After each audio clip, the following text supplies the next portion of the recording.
In a dramatic escalation of rhetoric, Israel has admitted it has plans to assassinate Iran's supreme leader, but backed off only because it never got the chance.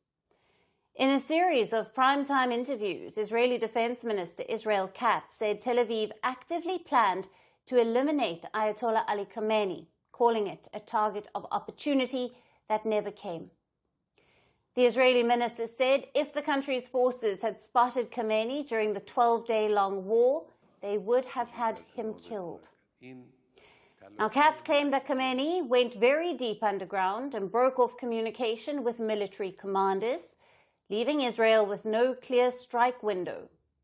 This is the first time Israel has openly confessed to targeting Iran's top political leadership. Until now, Tel Aviv had focused its public narrative on strikes against nuclear infrastructure.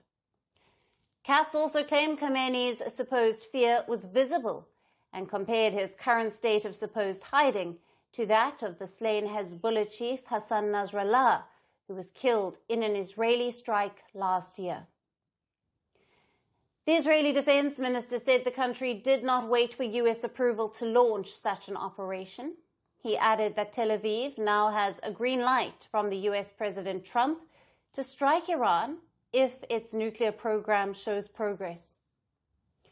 Early on, during the Israel-Iran war, the US President Donald Trump had called Khamenei an easy target, suggesting that Israel was holding restraint by not taking out the Iranian supreme leader.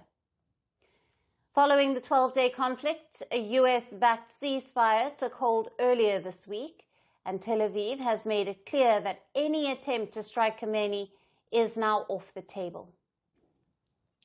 The Israeli Defence Minister's back-to-back interviews, underlining that Khamenei was indeed on Israel's targets, came hours after the Iranian state media published a video address of the Supreme Leader Khamenei.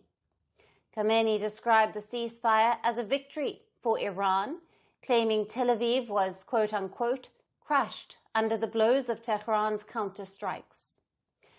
He also boasted that Iran's retaliatory strike on the US base in Qatar, calling it a heavy slap to Washington's face. The Islamic Republic delivered a hard slap to the face of America. It attacked one of America's key bases in the region, Al Udeid Air Base, and inflicted damage. The same people who had exaggerated in that previous case tried to downplay this one, saying nothing had happened while in reality, something significant had occurred. The fact that the Islamic Republic has access to important American centers in the region and can strike them whenever it deems necessary is no small matter. It is a major development. And this is an event that could very well be repeated in the future. If aggression occurs, the cost for both the enemy and the protester will certainly be high.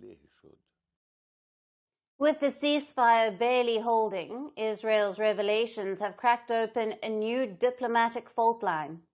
Now both nations trade blows in words instead of missiles, and West Asia remains on a razor's edge.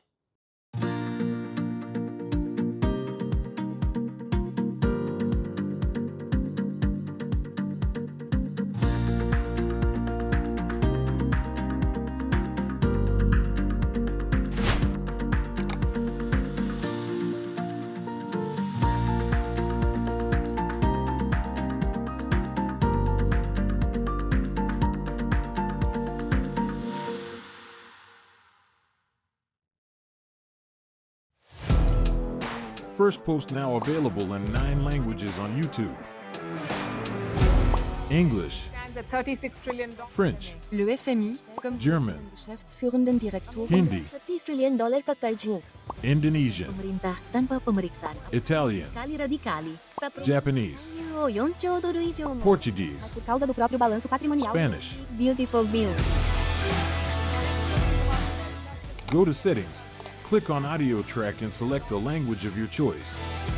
Be the first to know what's happening around you in your first language. Firstpost.